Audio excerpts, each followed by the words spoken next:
For decades, we were all told a really simple, really comforting story, right? The idea was that if countries trade with each other, they simply won't go to war. I mean, if your factories depend on my resources and my banks depend on your markets, conflict just becomes entirely irrational. Globalization, the promise went, was going to make the entire world safer. But in our modern era, that promised peace hasn't exactly arrived. Instead, the battlefield has simply shifted. Welcome to this explainer. Today we are going to look at how global trade itself has been completely transformed into a political weapon. Okay, let's dive into this. The World Economic Forum isn't exactly known for exaggerating, but in their 2026 Global Risks Report, they dropped a pretty stark warning. They actually stated that geoeconomic confrontation has become the most severe short-term threat to the world. Think about that for a second.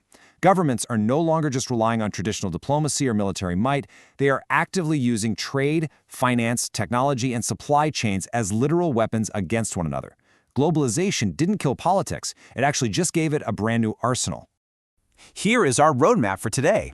We're going to systematically break this down. First, the new global battlefield. Second, the geoeconomic arsenal. Third, a case study on Russia and Europe. Fourth, the cost to ordinary people. And finally, the future of power. Let's start right in with Section 1, the new global battlefield. For a really long time, power meant traditional geopolitics. Projecting dominance through physical territory, military strength, building massive defense alliances. This is the stuff we read about in history books. Today, however, we've shifted to geoeconomics. This is power exercised through money, global trade, technology, and literally setting the international rules of the game. It's a fundamental shift from leveraging tanks and missiles to leveraging networks and economies. And this brilliantly illustrates what experts call the logic of conflict in the grammar of commerce. Modern warfare in this context doesn't happen on a physical front line. It utilizes choke points and centralized networks that everyone on the planet depends on. Think of it like controlling the only bridge out of town. You don't actually need to fight anyone if you're the one controlling the toll booth, right? We're talking about things like the US dollar, international payment systems, or the global supply chains for advanced computer chips. Which brings us to the defining term of this whole explainer, weaponized interdependence. Researchers Henry Farrell and Abraham Newman argue that while being connected in a globalized system was supposed to make everyone safer, it actually centralized massive networks. Whether it's data infrastructure, global payments, tech standards, a few big players sit right at the central hubs. And if a state controls those central hubs, it can use that position to monitor, constrain, or totally coerce others. They can literally pull the plug. Moving on to Section 2, the geoeconomic arsenal. So what do these weapons actually look like? Well, the first tool is Sanctions 2.0. Traditional sanctions used to be super blunt. You just ban trade with a whole country. But modern financial statecraft is incredibly precise. This involves cutting banks off from SWIFT, which is basically the secure global nervous system that banks use to transfer money. Or freezing foreign reserves, literally locking up a country's emergency piggy bank held overseas.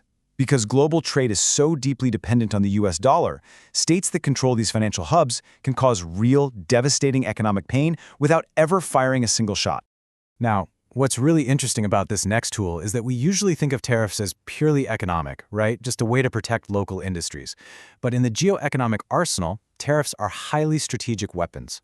Recent trade conflicts show us that tariffs are often designed to hit politically sensitive regions and sectors just to send a targeted message to foreign leaders.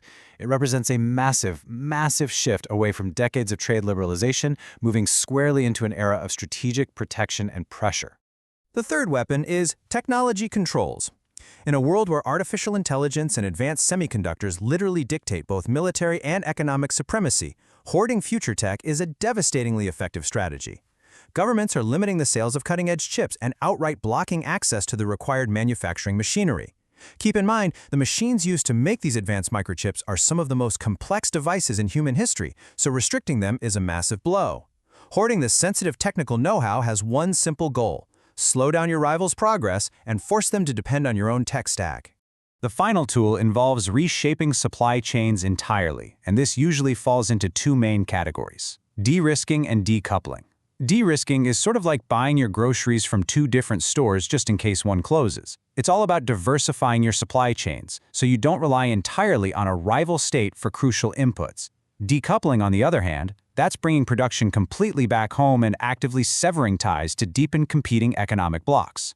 Both of these strategies make economic interdependence conditional, which can severely fracture the entire global economy. Let's move to Section 3 and see how this builds in reality with a case study on Russia and Europe. For years, Europe, and Germany in particular, built incredibly deep energy ties with Russia. To put it in perspective, at one point, roughly 40% of Germany's gas imports came directly from Russian pipelines. The overriding belief at the time was that this deep economic interdependence would guarantee political stability. They heavily anchored themselves to Russian energy, completely assuming the mutual financial benefits would make any sort of conflict impossible. But following the invasion of Ukraine, that entire dynamic just flipped overnight. Both sides immediately weaponized their central positions in these networks. Russia used its energy supplies, intense pricing pressure, and resource withholding to really squeeze European countries. And in response, Western governments utilized their financial hubs by imposing those swift banking bans we talked about, freezing foreign reserves, and enacting severe advanced tech restrictions. Networks that took decades to build for mutual benefit instantly became powerful levers of mutual vulnerability. All right, Section 4, the cost to ordinary people. So the crucial point is this. This isn't just high-level geopolitical chess. When leaders pull these massive economic levers, the fallout lands right on your doorstep. Disrupting global trade routes and energy flows means you pay higher prices for fuel to get to work and more for food at the local grocery store. It causes real job losses in industries that rely on exports, it fuels domestic inequality, and it drives up social instability and anxiety everywhere. When the global economic system is used as a weapon, ordinary citizens absolutely become the collateral damage.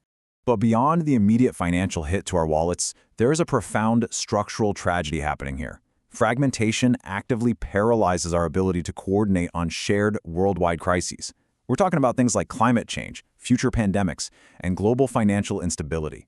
The absolute tragedy of treating economic networks as weapons is that it destroys our ability to use those exact same global networks to solve the big problems that threaten all of us equally.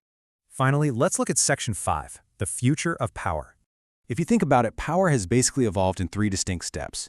Step 1 was military power. Decisive, sure, but incredibly costly both in human lives and political capital. Step 2 was economic power, using sanctions, tariffs, and controls as leverage.